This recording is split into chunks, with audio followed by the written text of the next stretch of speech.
Heavenly Father, we just thank you for this wonderful day. We thank you, Lord God, for your presence. We thank you, Lord God, for your many kindnesses, Panginoon, sa aming buhay. We thank you. Father, you are good, and you're worthy to be praised, and we welcome you here. Stay a little longer, O God. That's what we desire. In Jesus' name we pray. Amen. Palakpakan po natin ang Lord. Glory to Jesus. Sige po, makakaupo na po tayo. Hallelujah. Glory to Jesus. So good morning.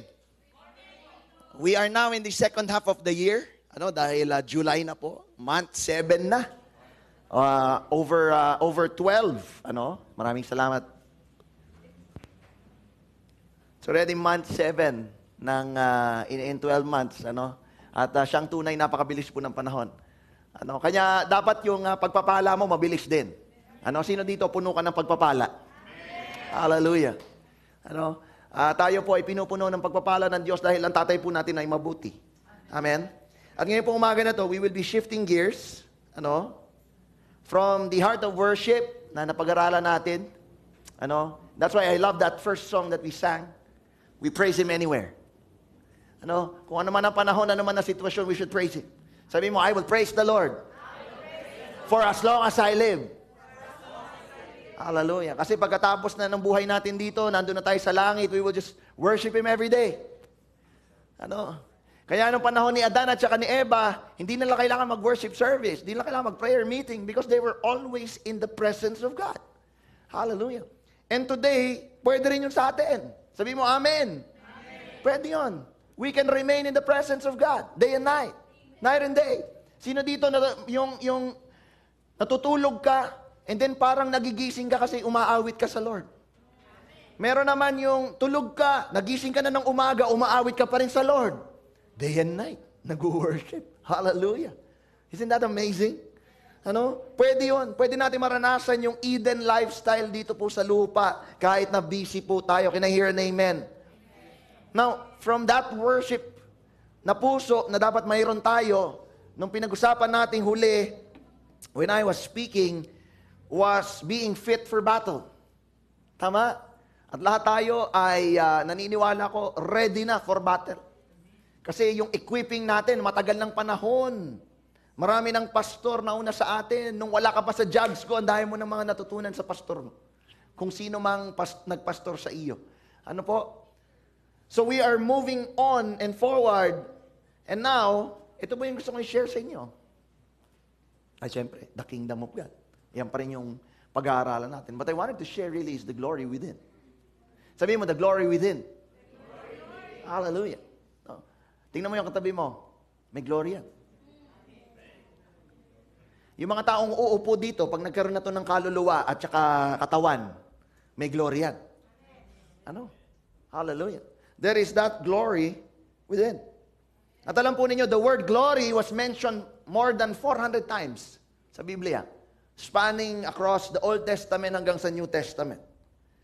And what we will discover as we study yung scripture, isalita ng Panginoon, is that glory is very important to the Lord.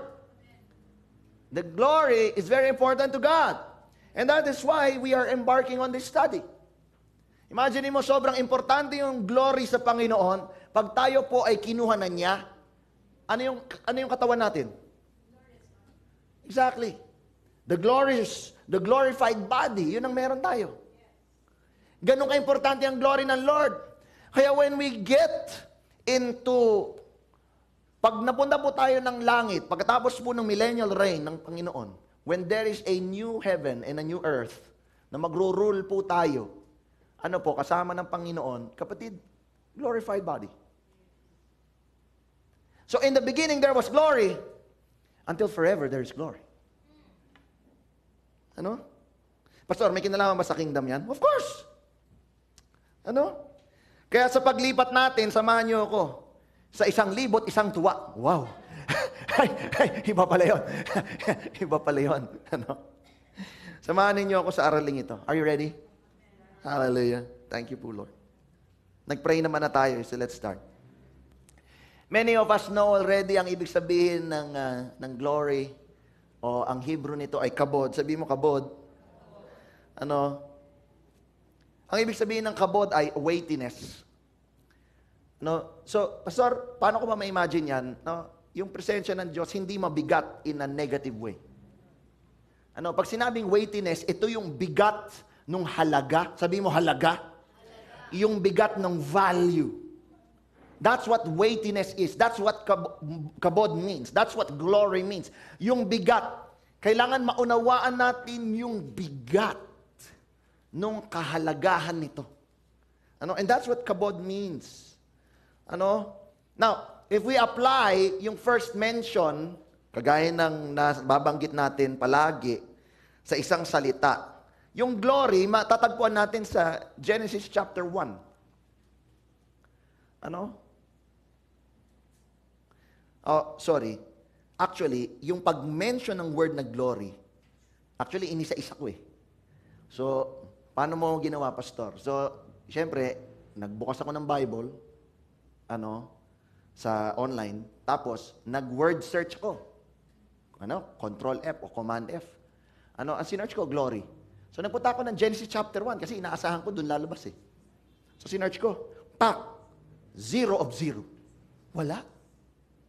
Punta ako ng Genesis 2, Command F, Control F, glory. 0 of 0. Wala na naman. So, inisa-isa ko yung kapatid. Pastor, Revelation, hindi naman. Simula Genesis 1, umabot ako sa, pagka meron po akong sinesearch, gusto kong i-share sa inyo ito, kapag ako po ay may sinesearch na, halimbawa, first mention, King James po ang aking binubuksan. Hindi po ako nag-NLT, which is my usual. So sa King James ako naghahanap. And then, finally, pagdating ko ng Genesis chapter 31, Command F, Control F, kung anong gamit mong PC, glory. Lumabas. At ang sabi ron, basa, 135. And he heard the words of Laban's sons, saying, Jacob had taken away all that was her father's. And all had he gotten all this glory. Pasensya na po kayo, King James Version yan. Pero ito pong kwento na ito, this story was about Jacob, na anak ni Isaac. At siya po ay umalis doon sa kanilang tahanan. Bakit? Kasi ninakaw niya yung blessing ng kapatid niya, si Esau. So, si Jacob fled. Nag-alsabalutan siya. Sinabihan siya ng nanay niya, papatayin kayo ng kuya mo, lumayas ka muna dito. Ikaw muna magpakita sa kanya. So umalis siya. Hanggang napunta siya doon, hanapin mo yung tsuhin mo, si Laban. Ayan, si Laban. At nandyan na nga siya. At itong kwento na ito na, yung nag-asawa na siya. Si Jacob, si Rachel at saka si Sister Leah.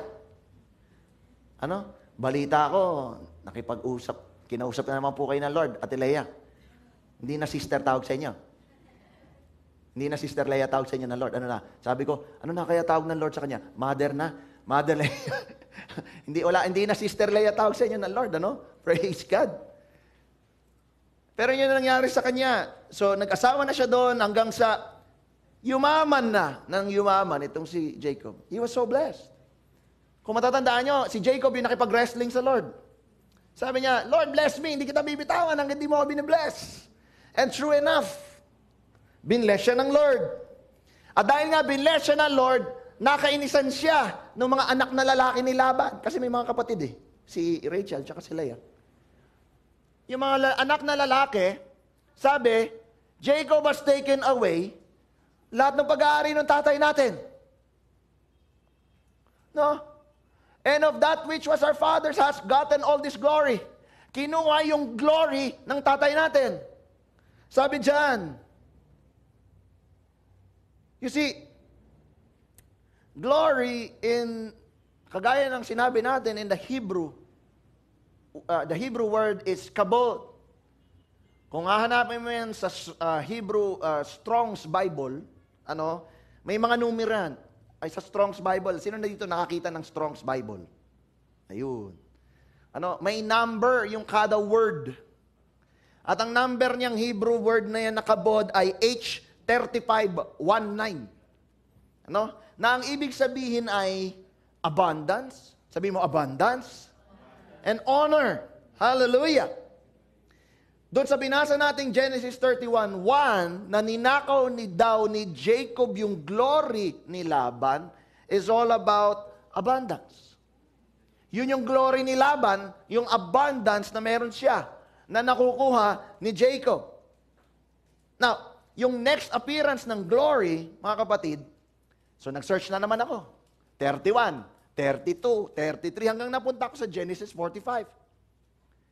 Ano sabi niya sa Genesis 45? And ye shall tell my father all my glory in Egypt. Sino to? Yun yung clue. Yung Egypt. Sino to? Joseph. Joseph the dreamer. This was his story. At ang kausap niya dito, yung kanyang mga kapatid, kung saan siya'y binenta. Tama? At napunta nga po si Joseph dito po sa Egypt. At nung nakaharap niya yung kanyang mga kapatid, ito sabi niya, you shall tell my father of all my glory in Egypt and of all that you have seen, and you shall haste. Magmamadali ka and bring down my father here. Ikuwento ninyo sa tatay natin, hindi, sa tatay ko, ikwento ninyo sa tatay ko, lahat ng nakita niyong glory ko dito. Ngayon, itong glory na to is all about honor. Remember, kanina sa chapter 31, abundance, yung glory ni Laban. Dito, yung glory ni Joseph is all about honor. Sabihin mo, honor. No? Bakit? Because Joseph became so famous. Hindi lang sa loob ng Egypt, but throughout the land. Bakit? May famine. Siya lang may pagkain. Binigyan siya ng wisdom ng Lord. Mag-imbak ng pagkain. 7 years. Kaya nang dumating nung tagtuyot, nang dumating yung taggutom, sa kanya pumunta lahat ng tao. There were caravans going to him. Kaya yumaman si Pharaoh, yung Egypt yumaman. Bakit? Kasi yung pinagpapalit sa pagkain ay syempre may pinambabayad. Whether silver, gold, ari-arian, o mga anumang hayop. Hello? No? He became very, very famous. And that was his glory. He was well-renowned during his time. Now, if we go to the book of Exodus, chapter 16, verse 17, pakibasa, 1, 2, 3, fire. Bukas na yun.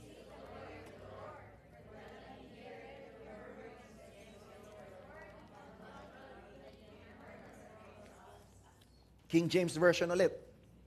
Kasi I was looking for the root of the word. So dito, sa binasa po natin, this is the first time that I have seen, nung habang nagsasearch akong glory, glory, glory, Genesis 1, hanggang umabot ako na Exodus 16. This was the first time na naikabit the word glory sa pangalan ng Diyos. So this must be a very important verse.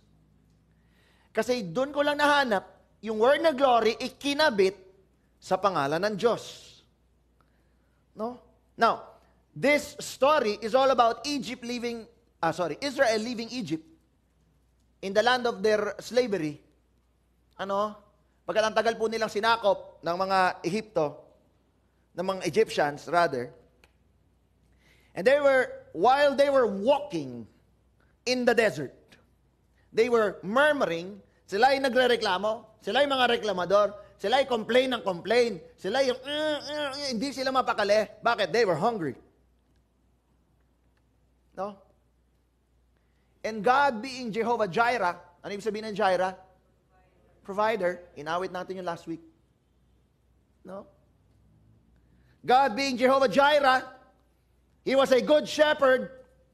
He was a good father. Anong ginawa niya? He provided heavenly bread, which is manna, as we know. Heavenly bread. No? At alam po ninyo, itong manna na ito, ang sabi rito, yung glory of the Lord na yan, yun yung manang kanilang na-receive. That was the glory of God. No? So when we talk about the law of first mentions, I believe this is very important because the glory was now attributed or at least put beside the name of the Lord. In fact, I've looked up every different translation itong verse po na ito, and lahat po ng klase ng translation na yan, all said the same thing, the glory of the Lord. Walang ibang translation. Pero na lang Tagalog, yung English at least, na nahanap ko. Ano? And this is the essence of our new series na pag-aaralan in the coming days na ako po ang mag-share sa inyo. When we talk about the glory in this context, ang ibig pong sabihin nito is yung bigat, yung kahalagahan,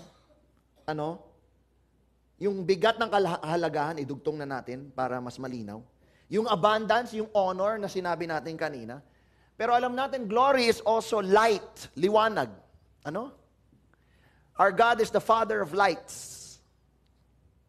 Liwanag. Glory can also be splendor. Glory can mean value, can mean worth. There are so many things that we can attribute the word glory to. Napakaraming ibig sabihin na to.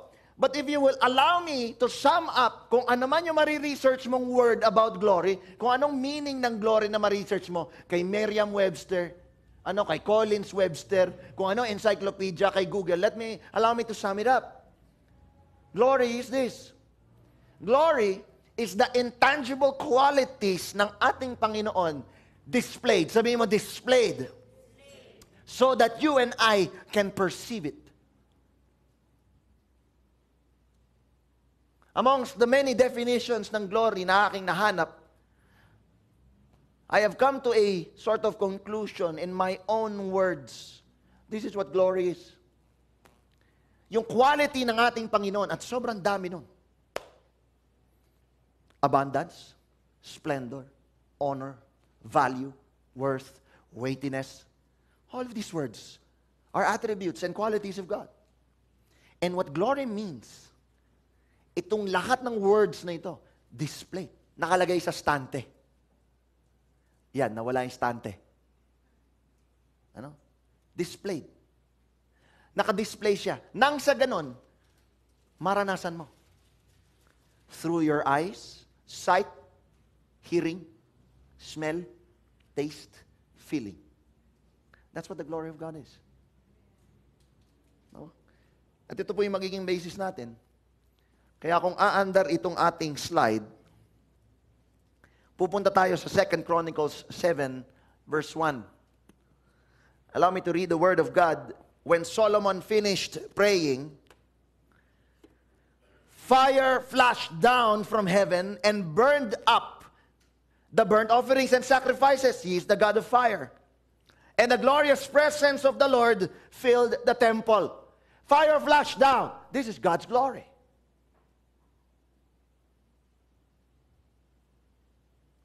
The fire na nakita, naranasan, naramdaman ng mga tao na yan, nung ipinagpe-pray ni Solomon, yung templo, it was perceived by them.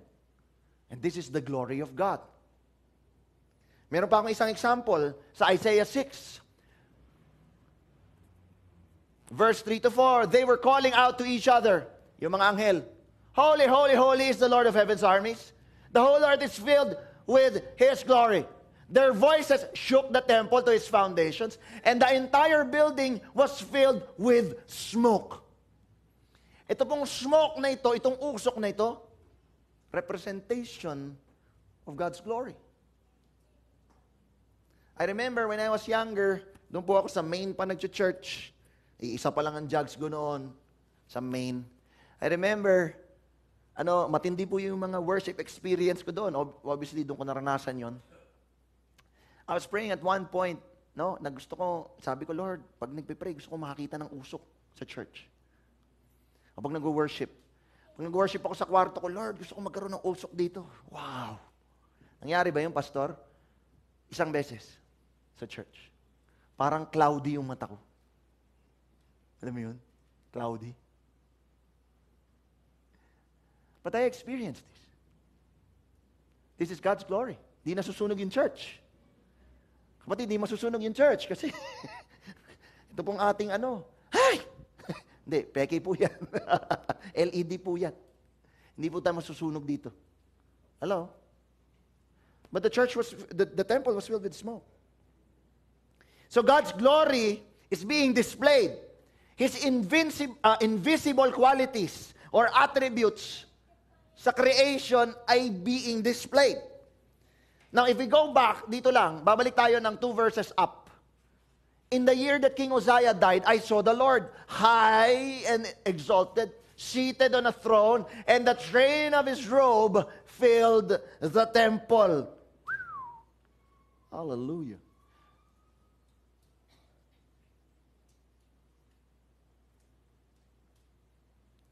Above him were seraphim, each with 6 wings. With 2 wings, they covered their faces. With 2, they covered their feet. And with 2, they were flying. I believe ito lang yung pagkakataon kung saan nabanggit yung word na seraphim. Ito po ay angel na may 6 na pakpak. Nakatakip dito 2.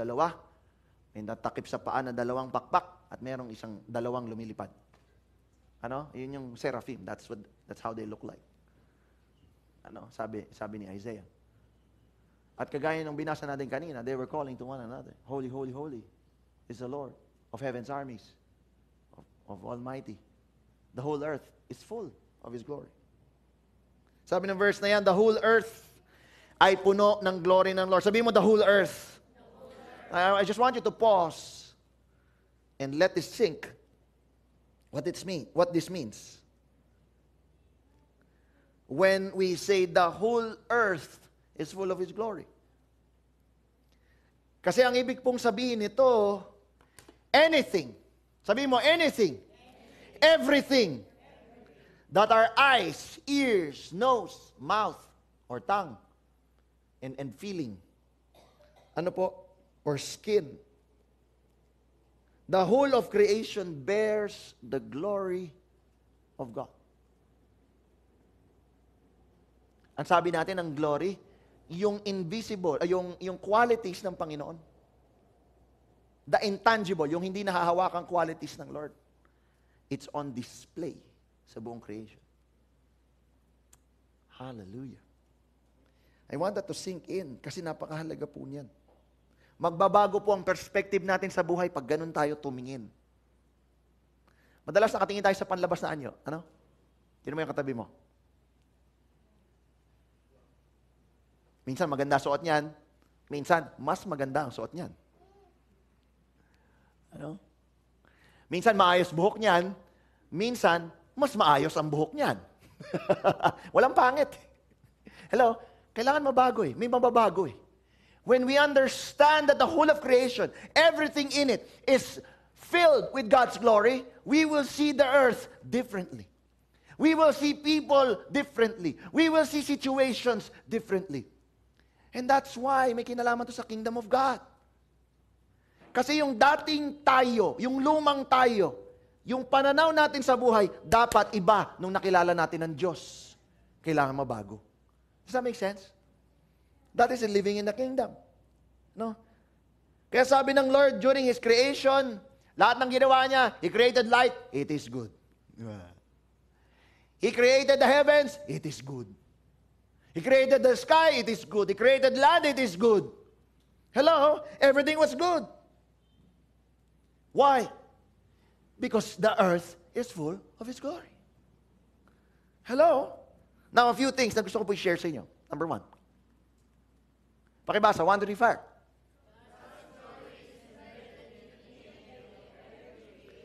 Every single one.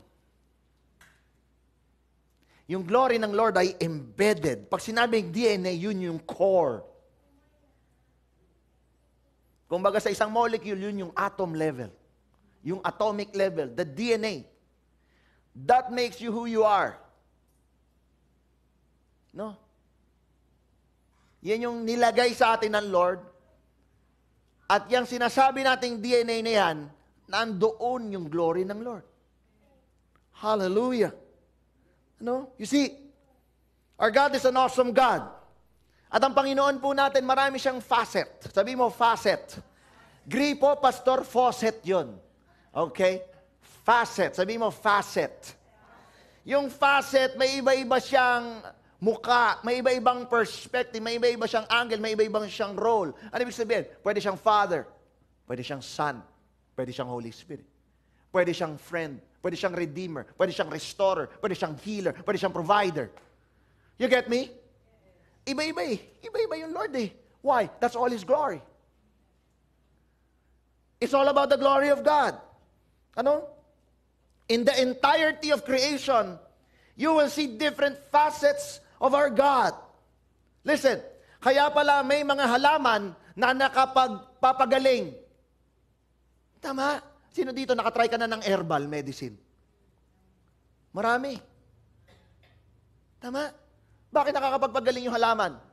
Kasi doon sa DNA ng halaman, nandun yung glory ng Lord. Yung glory ng Lord nagpapagaling. You get me? It's in creation. It's there. No? Kaya pala, may mga puno na patuloy ang pagbunga. Mga gulay na patuloy na nanganganak. Hindi ko lang maintindihan yung damo eh. Kahit di mo alagaan, tubo lang ng tubo, no? Sa amin po, inis na inis po ako sa mga damo. Kasi, pagka madalas hindi po ako nakakapagdilig, ang namamatay, yung halaman namin gusto. Yung damo, buhay na buhay. Eh, pares ko lang silang hindi diniligan eh. Inis na inis po ako. Ano?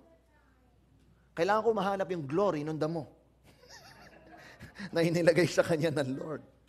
But listen, every fruit-bearing tree, it provides fruit and food, not just for humans, but also to animals. Why? Because God is provider. You get me?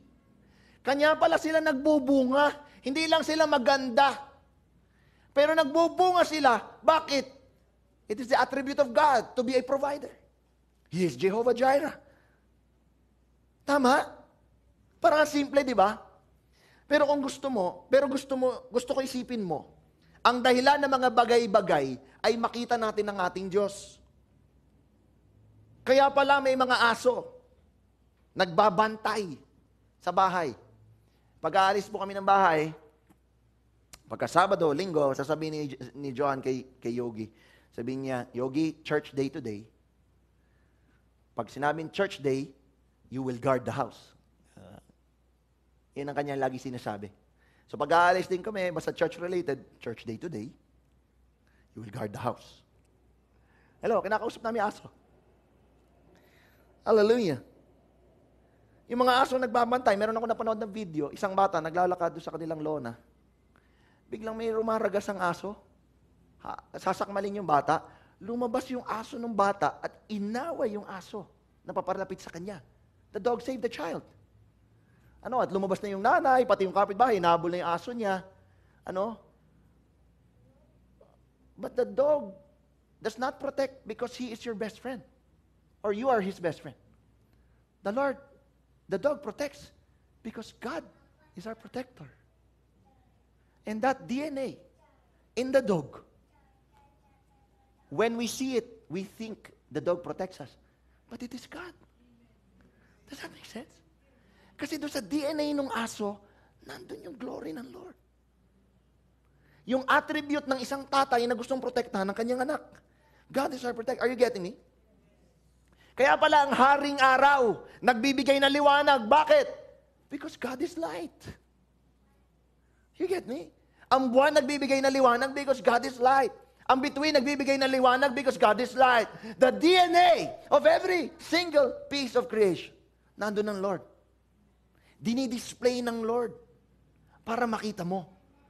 Ang problema, hindi natin nakikita madalas. Kaya pala may tubig. Gumawa ang Lord ng tubig.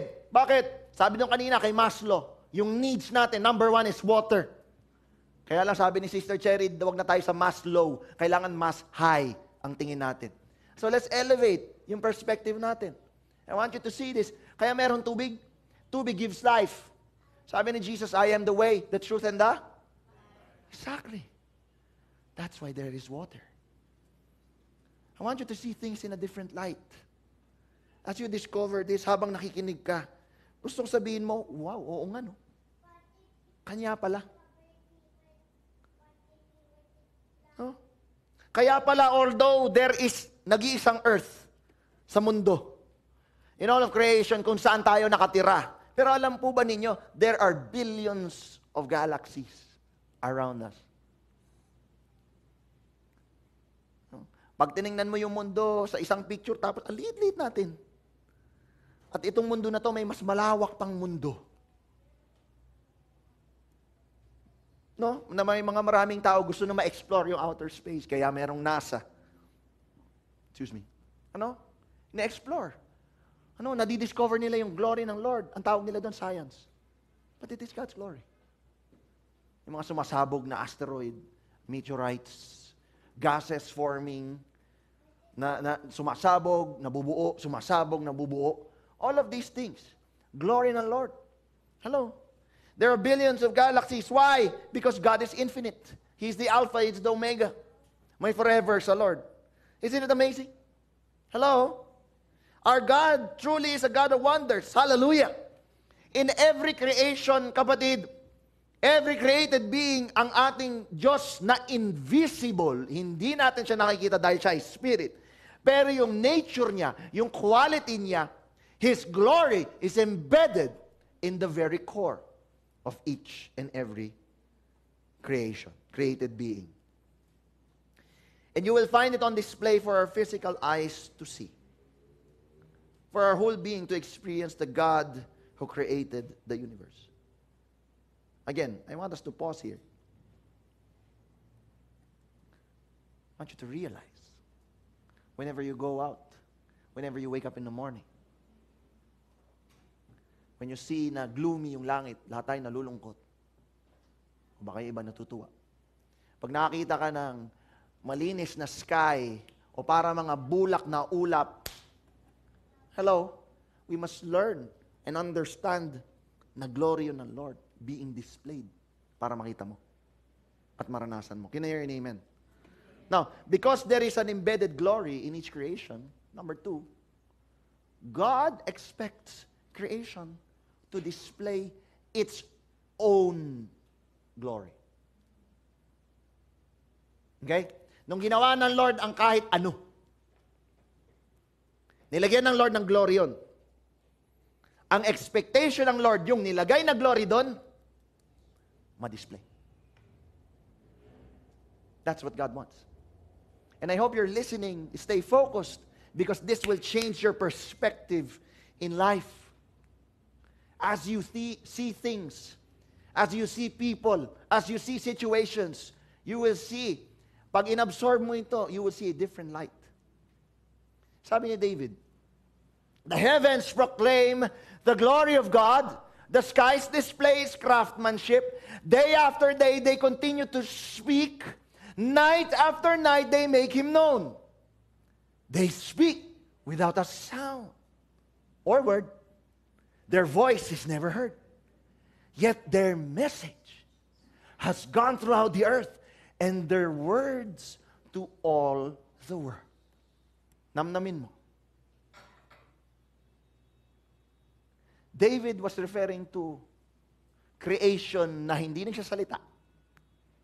And yet, they have a message that has gone throughout the earth. They have words para sa buong mundo. Hello? God has ordained each creation to reveal His glory. And this is the expectation of God. Binigyan ng Lord nung a piece of Himself ang isang bagay. Itong bagay na ito, gumagalaw ka man, hindi ka gumagalaw, humihinga, hindi ka humihinga, release my glory. Hello? Are you getting this? That is the expectation of God. That's why even if they do not speak,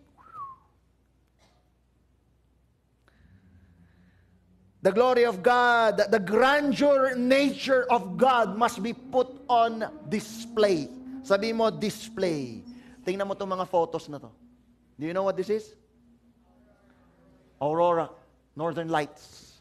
Matagal na namin pinangarap ni John pumunta dyan. Hindi pa rin kami nakapag-schedule.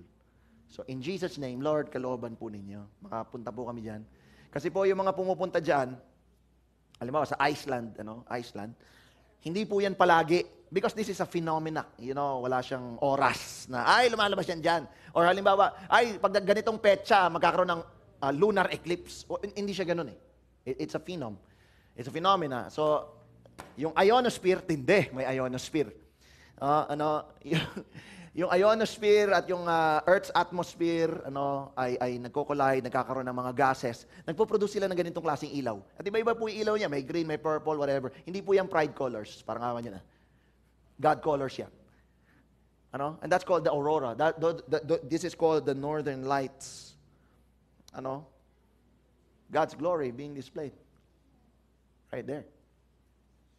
For people to see. Many just go there to appreciate it. Ay, ang ganda. Para ma-Instagram ko. Ma-Facebook ko. But many do not recognize that is God on display. Many people look for UFOs in the sky. Naghanap ng UFO, unidentified flying object. Ay, mukhang may spaceship. Mukhang may alien. Looking for the wrong things. But this is God's glory being displayed. Have you ever seen this?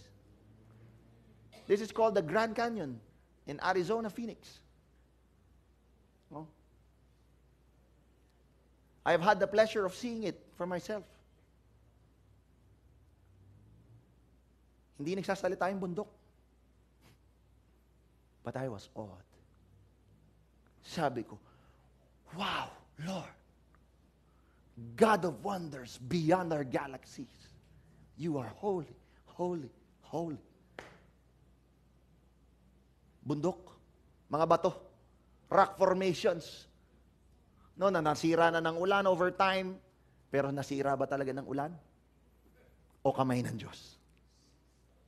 But that is His glory. Have you seen this? Do you know what this is? Orchid. Kagaya nito. Gandang-ganda po ako dito. These are orchids. Gandang-ganda po ako dyan. These are orchids. They are very, very beautiful. Tama? God's glory revealed, even in plants. They do not talk, they do not speak.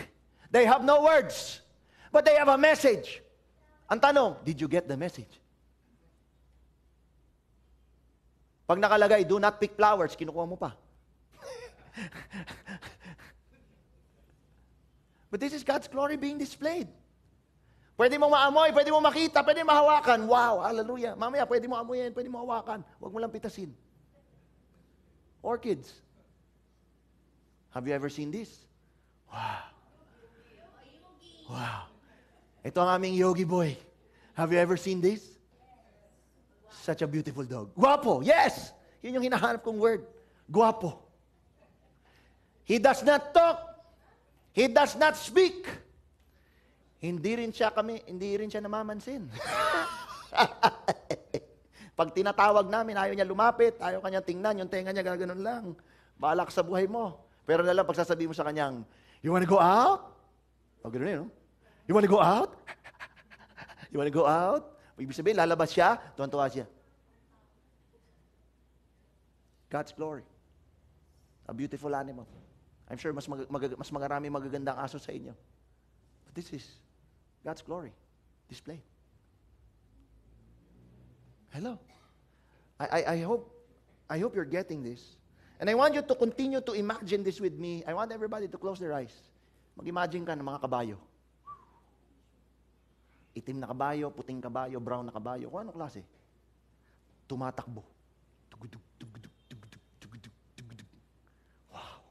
The wonder of a graceful stallion running across the desert or the beach or sa forest or sa kalye. Continue to imagine this with me. Isang napakalaking whale. A blue whale. A humpback whale. Swimming gracefully in the ocean. Pang BBC na to. Pang National Geographic. Imagine mo. The grandeur of that huge beast as it swims calmly through the ocean. Next picture na imagine mo. A huge eagle. The Philippine eagle. On top of a mountain. Bigla na siyang nag-dive binuka yung kanyang pakpak. Parang saranggola.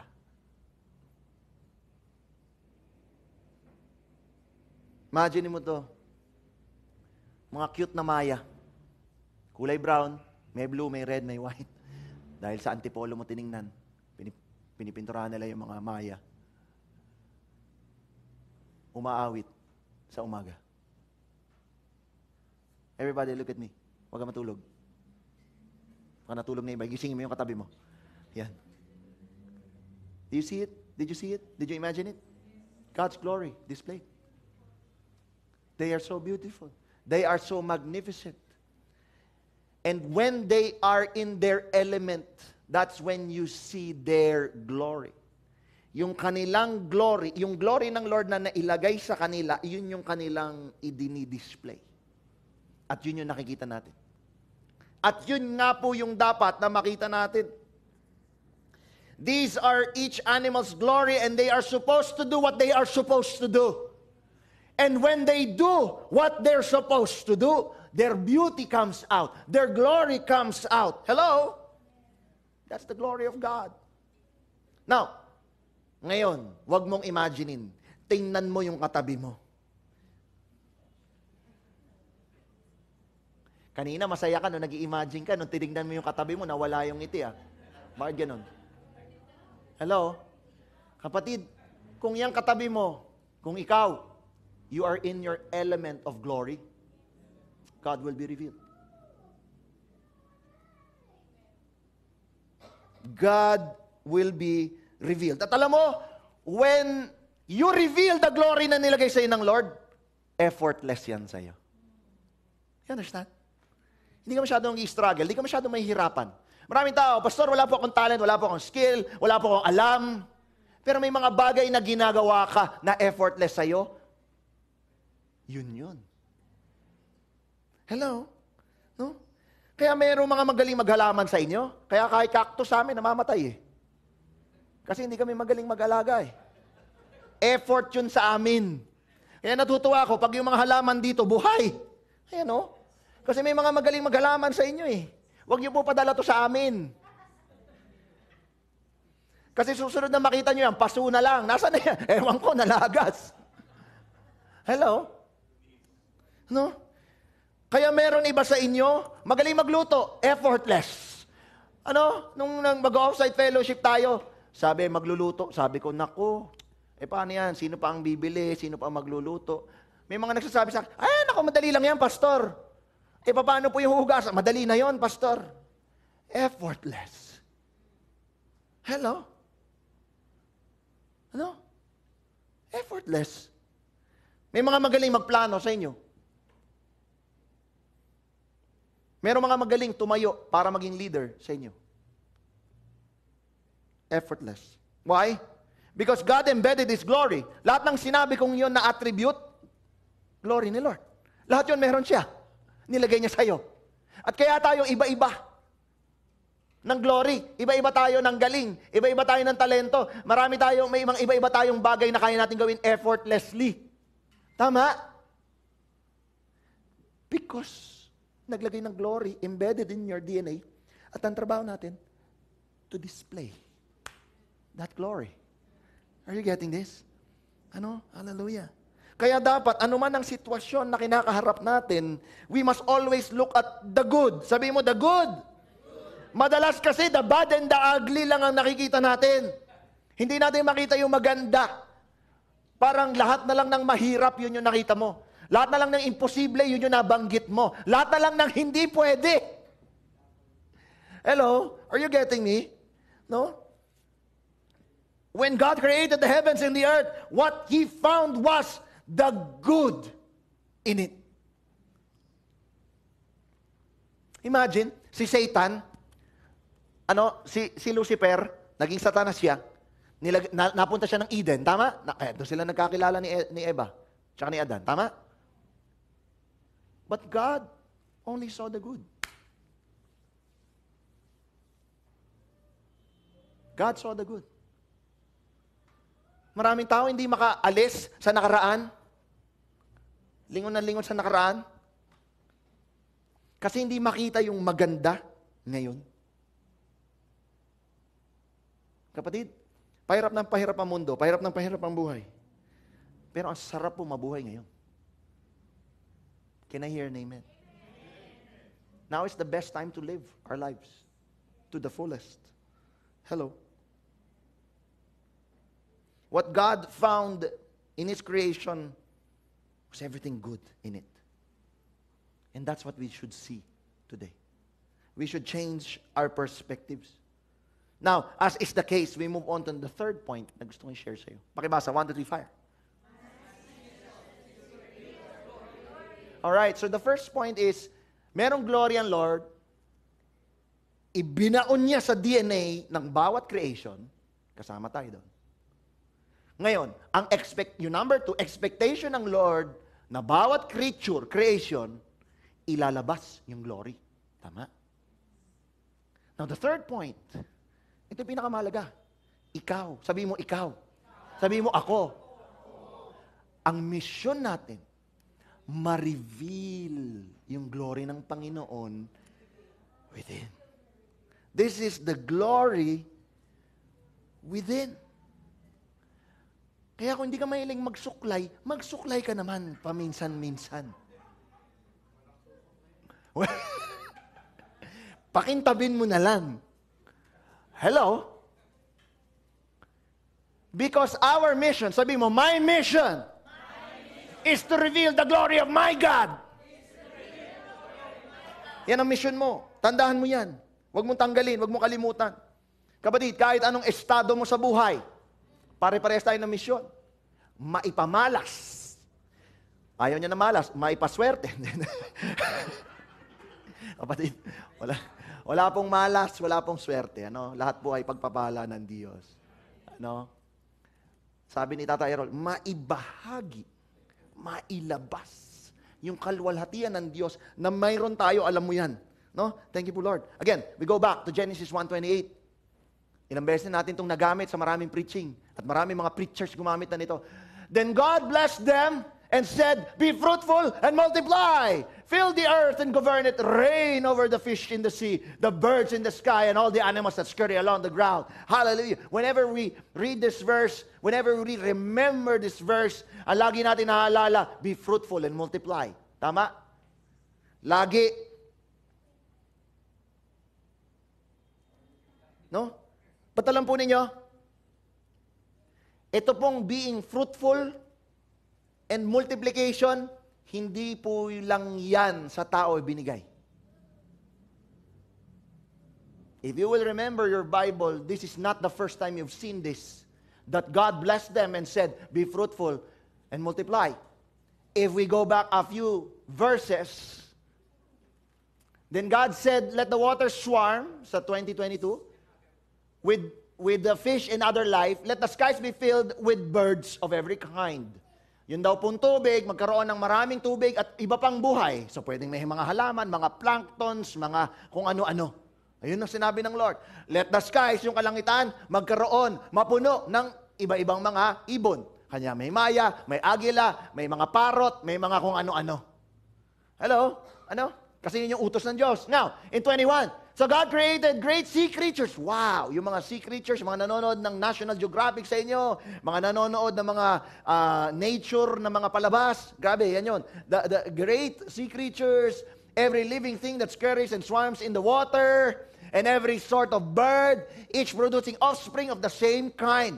And God saw that it was good. Now, go to 22. Then God blessed them, saying, be fruitful and multiply. Let the fish fill the seas, and let the birds multiply on the earth. Galing tayo ng 28, yun yung para sa iyo at para sa akin. Pero doon sa verse 22, doon mo malalaman, ay, hindi lang pala to para sa akin. Para din pala sa kanila. Yung mga hayop, tinan mo yung katabi mo. Yeah. Pang 28 ka. Okay? Sa 28 ka. Ito, yung mga yogi, sa 22 sila. But God gave them the same instruction. Tama, kababasa lang natin. In fact, the same words were used. God blessed them, saying, be fruitful and multiply. Tama? Yun yung sinabi doon kanina sa atin. Now listen, what is unique to us sa verse 28 is not being fruitful and multiplication kasi hindi yan unique sa atin. That is the same instruction that God gave the waters and the sky. But what is unique to us is fill the earth and govern it. This is what is unique to us. Sabi mo, fill the earth and govern it.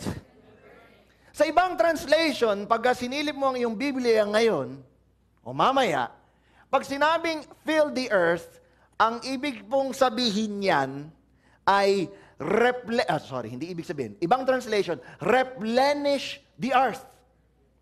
Pag sinabing govern it, sa ibang translation, ang ibig pong tinawag nila dyan ay subdue it. Ano? No? So, filling the earth is replenishing, as governing is to subduing. Alright? Now, ang ibig pong, ang Hebrew word po ng replenish o filling the earth ay malay. Sabi mo, malay. Hindi yan tama, malay. Okay? Malay. Ang ibig pong sabihin ng malay ay to be full of. To satisfy. Ngayon, yung, fill the earth and govern it. Yung governing, sa ibang translation ay subdue, in Hebrew ay kabash. Sabi mo kabash. Hindi kabesh. Iba yon. Mga kabesh. Kabash. Alright? Ang ibig sabihin ng kabash is to force, to dominate, to keep under. Now, these two Hebrew words, sa Strong's Bible, may kanya-kanyang number yan, may kanyang ibig sabihin. For us to fill is for us to be full of. Kailangan punuin daw natin yung mundo. At hindi lang natin basta punuin, we need to satisfy the earth. And not just malaying the earth, we also need to kabash the earth. We need to force it. We need to subdue it. We need to dominate. We need to keep it under control. Hello? Yan yung dalawang unique na instruction na binigay sa atin ng ating Panginoon. The Lord does not just want us to multiply kagaya ng mga hayop o ng mga halaman, not just in physical number, but we must fill the earth with God-like nature. Sabi mo, God-like nature. We must force creation. We must dominate creation with God-like nature. Kaya dapat may iba yung perspective. Because we need to see God's glory, not the problems of the earth. We must dominate our flesh, our soul, our mind, our will, our heart with God-like nature. What would Jesus see? What would Jesus do in this situation?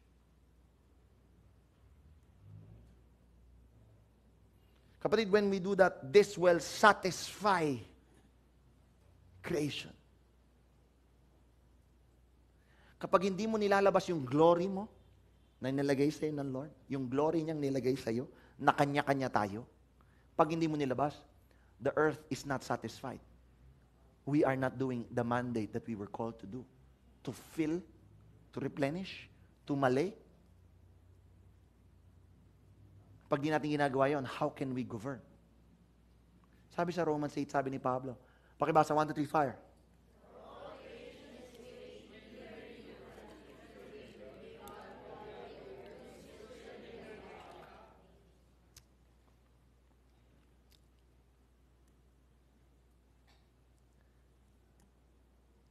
If we are not fulfilling our duty, what we were destined to do, what we were called to do, may nag-aantay.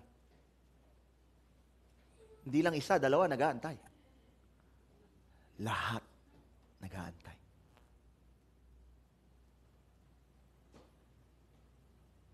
Ano inaantay, Pastor? Sino ba talaga yung mga anak ng Diyos dito? Alam po ninyo, ito totoo.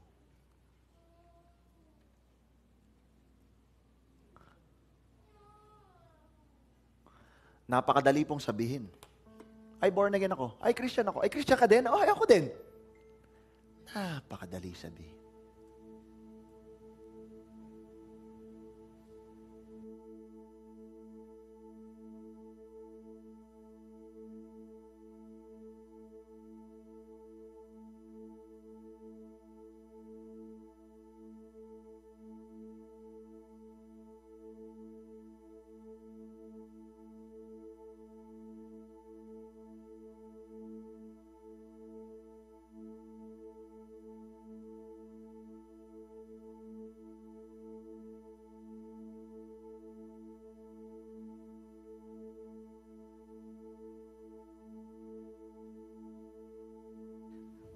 Check. Kaya alam po ninyo, ito totoo. Maraming Christians naghahanap ng kapwa Christians, no? Wala pong masama doon. Sa trabaho, sa pagtatrabahuhan. Pero ito po totoo. Hindi po lahat ng Christian ay Christian eh. Naintindihan mo ako? Parang hindi lahat ng Christian. Ilan ang Kristiyanong kilala ko? May kabit. Ilan ang Kristiyanong kilala ko nagiinom? Ilan ang Kristiyanong kilala ko nagiyosi? Ilan ang Kristiyanong kilala ko nabading? Ilan ang Kristiyanong kilala ko tomboy? Ako pa lang yun. Kaya napakadali po sabihin, Christian. Pastor, excited ako dito magtrabaho kasi Christian yung may-ari. Sige, God bless. Basta pag-pray mo maigi.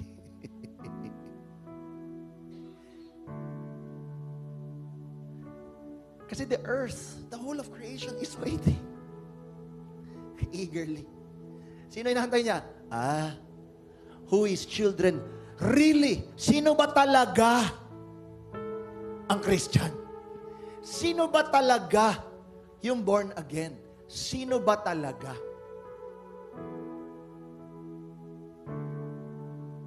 Because creation knows that they need to be filled, to be subdued. Kagaya ng sinabi sa Genesis 1:28. And the only ones who can do this, who has the divine mandate, sabi mo, divine mandate, are the children of God.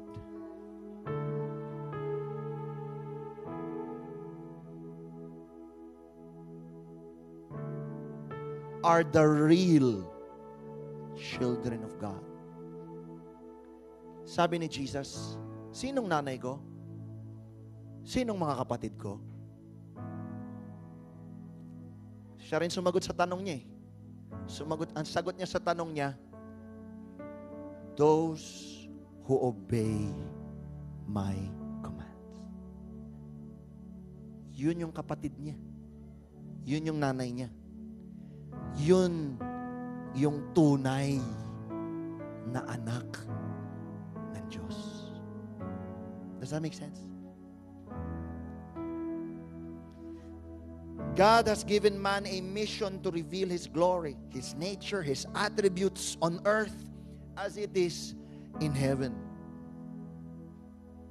Man's glory is to influence the world. Sa katinanim ng Diyos, anong negosyo meron ka? Saan kumpanya ka? Saan ka nag-aaral? Kanino kang pamilya? Kanino kang kaibigan? Kanino kang kapitbahay? Ang mission natin, ma-impluwensyahan sila.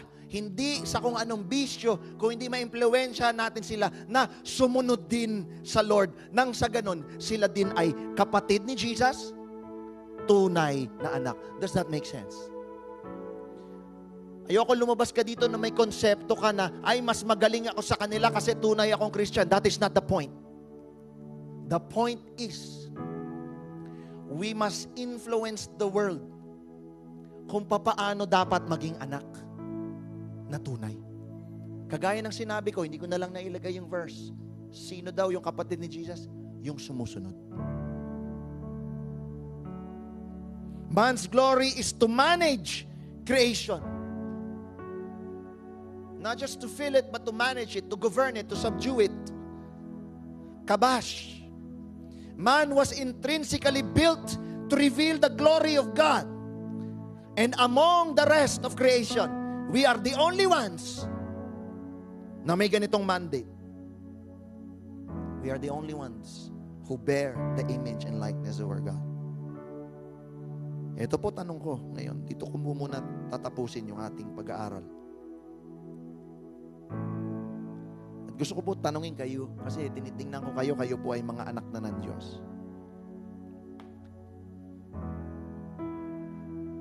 Is your glory out already? Nailabas mo na ba? Yung binigay sa iyo ng Lord, effortlessly mong nailalabas dapat, nailabas mo na ba? Kami tinatawag sa inyo, magnegosyo. Nailabas mo na ba? Baka may tinatawag sa inyo, na magluto. Nailabas mo na ba? Baka may tinatawag sa inyo na maglingkod. Nailabas mo na ba? Kasi may nag-aantay. I want you to rise. In this moment, I want you to just close your eyes. I want you to realize mayroong kang glory. Yung glory na yon, hindi mo pinaghirapan. Yung glory na yon, hindi mo pinagpaguran. Ibinigay talaga yon sa iyo ng Diyos. At yung glory na yan, ine-expect ng Lord, ilalabas mo. Kasi may nag-aantay. Kapatid, kung ano man yung meron ka,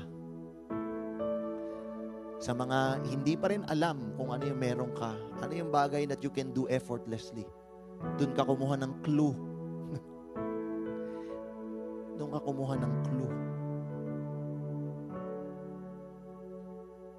Yung hindi ka nahihirapan gawin, yung tipong gagawin mo kahit walang bayad. Kasi na-enjoy mo gawin, gusto mo siyang gawin, nailabas mo na ba? Heavenly Father, today, we acknowledge that we are your wonderful creation. Lahat ka po kami dito. Salamat po kasi meron kang buto na inilagay sa amin that is para sa amin lang. Hindi kagaya nung katabi ko, hindi kagaya nung tatay ko, hindi kagaya ng nanay ko. It is for you. And I pray, O Heavenly Father, that this seed, this glory that you have placed in us will be revealed.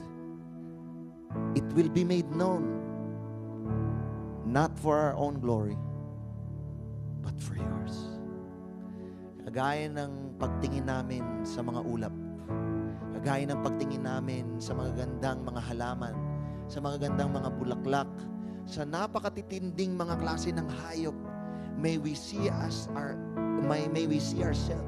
when we look in the mirror that we are even more than all of them.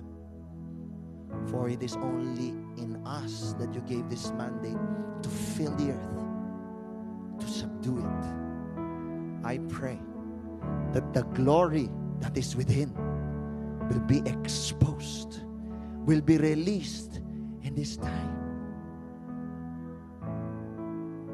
Salamat po, Diyos. Kasi sa grupo po na ito, sa kwarto na to, maging nasa online, walang nawalan. Lahat mayroon. Thank you. Thank you po, Lord. You are good. You are faithful. And we honor you. And we glorify you. In Jesus' name. Amen.